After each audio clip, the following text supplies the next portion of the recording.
From all over the planet, ancient legends of a bipedal ape-like creature, far larger, yet apparently incredibly intelligent, have persisted into the modern day. Legends which arose worldwide. Creatures now witnessed by literally millions of souls, yet regardless of the literally global distribution of reports of these said animals, they have remained elusive to modern science. In all but a few very interesting and curious cases, one of which being a most curious of discoveries made in 1951 on none other than the slopes of Mount Everest. Some argue that such a large creature, no matter the remoteness of its claimed habitat, if in existence, would have been captured and or exposed to the wider public by now. This, regardless of their possible intelligence, ability to see in infrared, allowing them to dodge trail cams, and also that there are discoveries of new animals, including large mammals, made almost weekly on our planet. It would seem, although modern technology has brought us together, giving the apparent impression that our planet be smaller than it is, in reality, there are still vast stretches of terrain yet to be fully explored, and rarely, if ever, visited by man. Mysterious events have also occurred during the modern age, like that of the Dyatlov Pass incident or the Pangbosh Yeti, which still reside within a monastery in Nepal, which all evade explanation without the existence of this creature. As mentioned, in 1951, an incredible find was stumbled upon by none other than Eric Shipton, an incredibly trustworthy source and man of great integrity. While on the Menlung Glacier, on the west side of Mount Everest, while looking for an alternative route to the summit, Shipton came across a seemingly unending set of tracks, recently left by a barefooted bipedal creature of massive proportions. So stunned was Shipman by this find, he carefully examined and photographed the best print, laying his ice axe beside it in an attempt to demonstrate its enormous size. According to National Geographic, quote, Shipton and Michael Ward were searching for an alternative Everest route when they came across the prints. Shipton was one of the most highly respected Everest explorers, so if he is bringing back a print, it is a real print. Nobody could ever question that. End quote. Thus, the question is, what could have made them? Could these be authentic, actual prints of a snow yeti or abominable snowman? A slightly different species of Sasquatch, one adapted to colder, more mountainous environments? Some, so convinced that Shipton did indeed encounter authentic prints, they have dedicated their entire lives to the pursuit of the truth surrounding the find, believing Shipton not to have been an individual who would have any interest or inclination to fake such a discovery. Daniel Taylor, for example, author of Yeti, The Ecology of a Mystery, has been searching for signs of this particular abominable snowman within the high Himalayas since he was a child. With the World Book Encyclopedia even approaching Sir Edmund Hillary to pursue the find's origins. He was quoted as saying, "We shouldn't just go Yeti searching, but should also study how people could live at such high altitudes." End quote.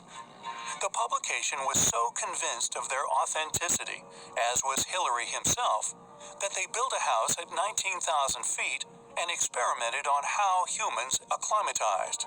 With such efforts going into the find, one must wonder why the possibility of its existence, if you also take into account the Pangbosh remains and also the Dyatlov Pass incident, why the possibility of their reality is so passionately dismissed as impossible by so many. The Shipton prints are a mystery which is undoubtedly incredibly compelling.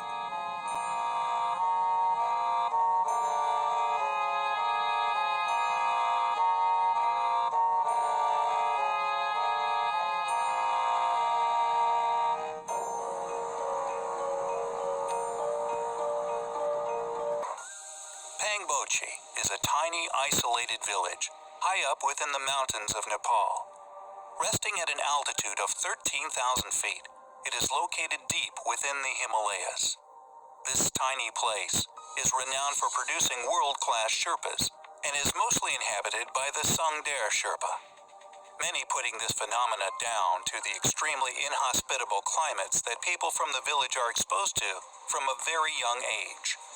It is also the home of an ancient monastery whose resident monks seem at home, completely isolated from the rest of mankind, above the clouds on top of the mountains.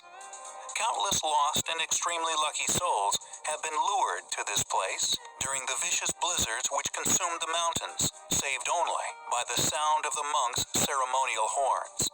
If the Yeti does indeed exist, then these surrounding mountain ranges, all but forgotten by the outside world, would undoubtedly be a suitable home for extremely elusive beasts. And if a population of human beings were ever to encounter such an animal, it would have to be the monks of such monasteries dotted within these inhospitable and completely isolated mountain ranges. Once one discovers that the majority of such populations not only believe in such creatures, but often claim to have witnessed them, the events that follow become all the more of an intriguing reality. Not only do some of these groups of devout and very long-running lines of monks claim to have seen them, but many stories are attached to such events. Some, the Pangboche Monastery in particular, actually claim to be in possession of the physical remains of this creature. Peter Byrne, funded by an extremely wealthy oil tycoon by the name of Tom Slick, would find these remains high within the mountains that the monks had kept with them for many years as a ritual artifact, a part of their ceremonies day by day. Known as the Pangboche Hand, Byrne had no idea what to expect. Imagine his surprise when the monks produced what appeared to be an authentic Yeti's hand and a complete scalp. According to the monks, many years prior, one of their brothers had walked into a cave to meditate. There, he saw a Yeti. He returned many years later to find that the Yeti was dead. He collected a hand and the scalp and took it back to the monastery where it remained. Astounded by the artifacts, Byrne requested they let him take them away for further study. Unfortunately, the monks refused, claiming the remains were too highly valued by the monastery. Unperturbed and determined to come away from there with some sort of hard evidence, in a shocking move, Peter Burns stole sections of the hand bone from the monks, replacing them with human bone. Byrne then smuggled the bones out of Nepal and into India, where actor James Stewart allegedly smuggled the hand bones out of the country in his luggage to England. Once at the London University, primatologist William Charles Osman Hill conducted a physical examination of the pieces that Byrne supplied. His first findings were that it was a hominid, and later, in 1960, he decided that the Pangboche fragments were a closer match to a Neanderthal, but not an exact match. In 1991, in conjunction with Lauren Coleman's research, it was discovered that the Slick Expedition consultant, an American anthropologist by the name of George Agagino, had retained other samples of the Pangboche hand kept from the original theft. The NBC program Unsolved Mysteries obtained samples and determined they were similar to human tissue, but were not human, and could only verify they were near human. Shortly thereafter, most likely due to confirmation via forensic testing of the artifact's authenticity, the entire hand and scalp was stolen from the Pangboche Monastery in a military precision-style operation. Rumors regarding the items reportedly disappearing into a private collection via the illegal underground in the sale of antiquities would circulate, yet they have never been seen again. George Agogino, before his death on September 11, 2000, transferred his secret research upon the Pangochi Yeti hand to Lauren Coleman. In 2010, Weta Workshops, who did the models for the Lord of the Rings movies, kindly produced a replica skull and hand based on photos of the missing hand and skull. Mike Alsop handed over the replica skull and hand to monks at Pangboche in May 2011. They seem to be very pleased to have their artifacts back. Let's just hope no one tells them.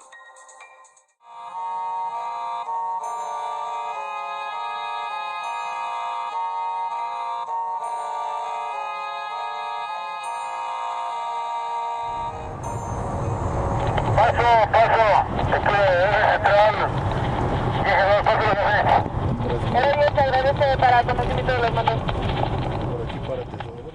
Here it goes. Same thing, you know. If someone's kicking in your door, I can articulate that in court. They have got no good intentions.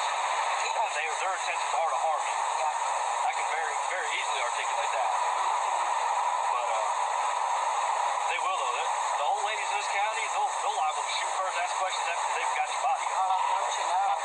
Yeah, I've had several of them tell me that. They're like, look, I live in this county since I was 12 years old.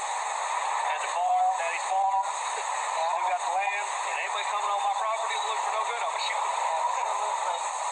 Oh, the heck? What the crap? What was that? Did you see that? Yes. Holy crap. What the heck was that? That was on 2 feet, wasn't it? Yeah. Oh my goodness. I thought I was seeing things actually. Oh my goodness. Please tell me we got that on audio or video.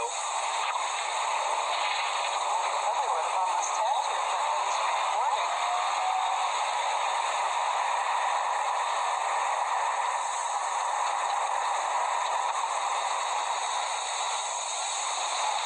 You see anything down there?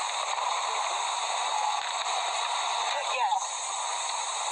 I don't know what the heck it is. It's something going there. See it? Where's that? It's right over there. I don't know what it now. It's Hang on a second. Let me get over here. It's not a person.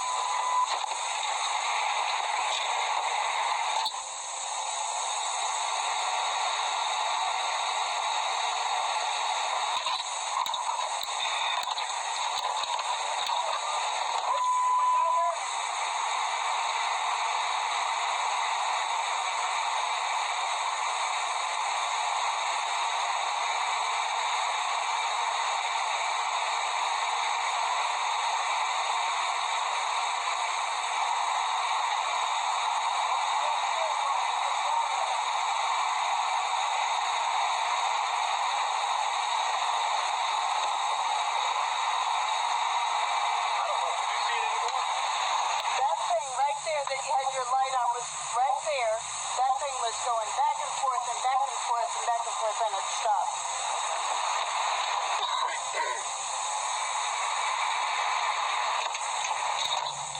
Did you see that? I'm not crazy. I seen something, didn't you? Heck yeah, I saw it.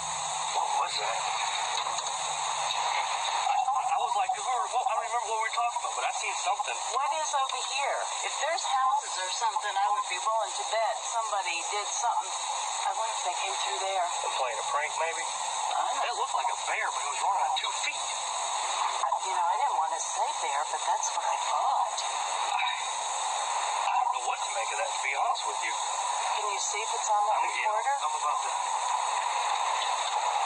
It was almost going too fast for Oh, I to never be an seen animal. nothing like that before.